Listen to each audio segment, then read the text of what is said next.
Hello and welcome to my presentation on digital marketing management and on the key drivers behind it. I'll be giving a short presentation for 10 minutes on an ebook named Key Drivers of Digital Marketing Management that I've recently completed. Okay, a good place to start would be, what is digital marketing? According to HubSpot, all digital marketing is where all marketing efforts using electronic devices and the internet.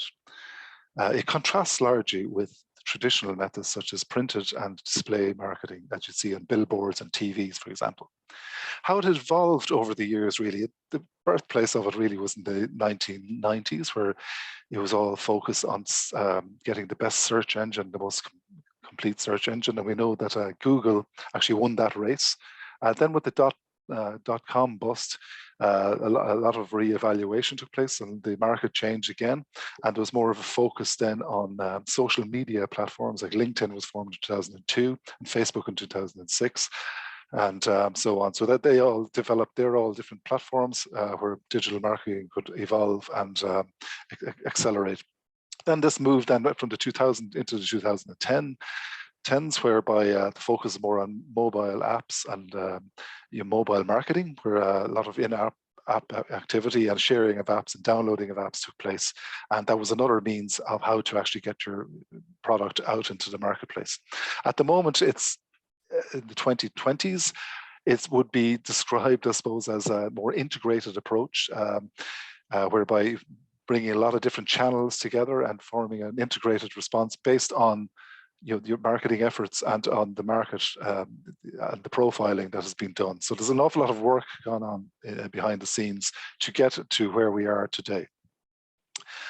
Moving on to the next slide, we're going to look at the customer journey. The customer journey really is where the customer moves from, let's say, not being known to the seller right up to purchase and becoming a loyal, repeat customer. And at various points of the cycle, customers are engaged by marketers, and marketers need to realize and recognize and manage this flow. It's very important for them to do so. We'll move on then to the next slide, which is the marketing management concepts. And this honeycomb diagram there represents different categories where customers become defined. So like, the presence, identity, sharing, connections, reputation, groups, they're all actually ways of profiling customers and enabling you to create your kind of target market. For example, in a group situation, we get a lot of people who are actually, like music, you would target them on that basis, and so on. There are various means of digital marketing concepts and touch points. The most important one would be really, the initial one would be the website design, and they're all listed there: social media marketing and email touch points as well. Content marketing is very important from a trust point of view. SEO and SEA, they're search engine optimization. They're good at getting data based on keyword search and so on. And other areas like podcasting and viral marketing are new to the game, but they're very powerful too, based on research. We move on then to the marketing management models. There's quite a number of marketing models. The three I have here are STP, which is segmentation, targeting, and positioning. This is basically where you segment the market, you identify the components, or which market you're going to, which segment you're going to target, and then you position your product on that basis. So if you're into luxury chocolate, you're going to actually target just the people who are actually interested in luxury chocolate, people who are higher incomes, and so on. So that's one way.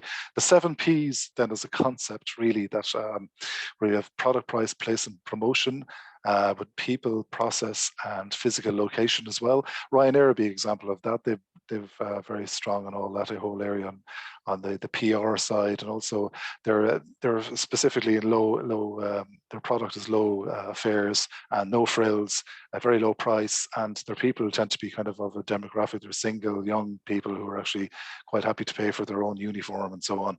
The physical location enables physical presence would be the Boeing aircraft, which can fit as many passengers in as possible, thereby increasing their profits and revenue. The other area then is value versus innovation. This is kind of the red ocean strategy. The blue ocean being where it's innovation, where you're the only one in the market, and you're driving value on that base. The red ocean would be a lot of competition, and it's literally the survival of the fittest, and it's usually based on price and costing. The danger of all these, of course, is that it becomes the end game is that the product becomes obsolete, because it's they literally can't go any lower. For example, discs, computer discs for storing software, they're no longer in use because of they're literally priced out of the market because they're too expensive to produce, and everything's gone onto the cloud now. So we move on then to digital advertising.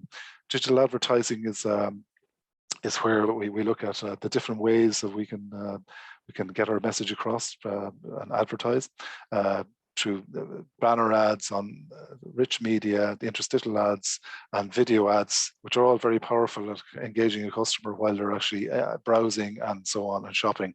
And we also look at retargeting and remarketing, whereby you might be targeting the customer, but they mightn't be responsive, but eventually after a lot of reach outs, they will come back.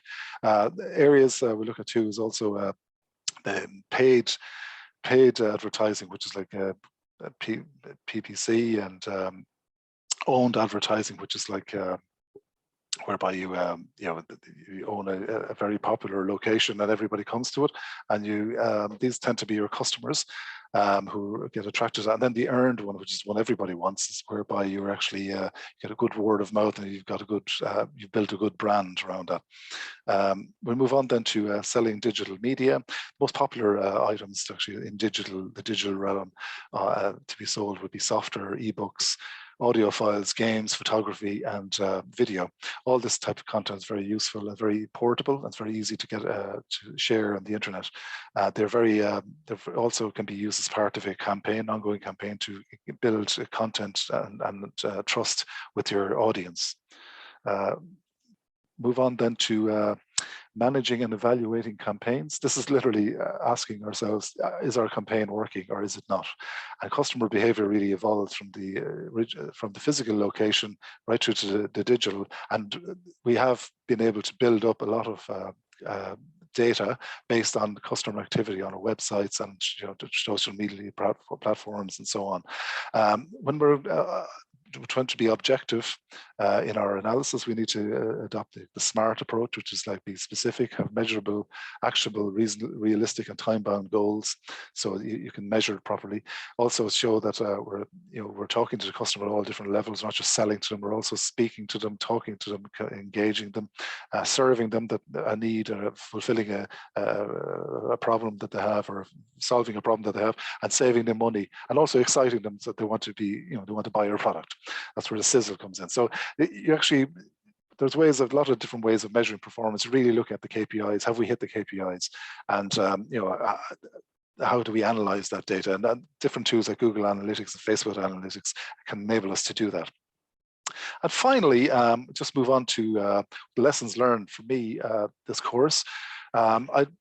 Looking at the success of this course and basically of a digital marketing campaign in general, you need to, I've found the following factors very important. First of all, you need to involve all the stakeholders. That means the salespeople, product people, CEOs, whoever else has got an interest in the process. Very important to get a buy-in from everybody. Embrace technology, very important, because there's a lot of technology that's evolved over the years. It's very powerful. So embrace your technology. Use your tools that are available. Don't get caught into, overdo it, or get caught under the analysis paralysis situation. And also listen to the market. Watch the trends out there. Act like you're in the customer's shoes as well, because you're the buyer who's actually going to buy the product. And also set realistic targets for yourself, and rely not only on digital marketing, but also bring in the traditional as well is very important, because the people want to be hit at a lot of different levels. So and success is easier defined that way when you actually merge both traditional and digital together. Okay, thank you very much for your time. And if you have any questions, please let me know. Thank you.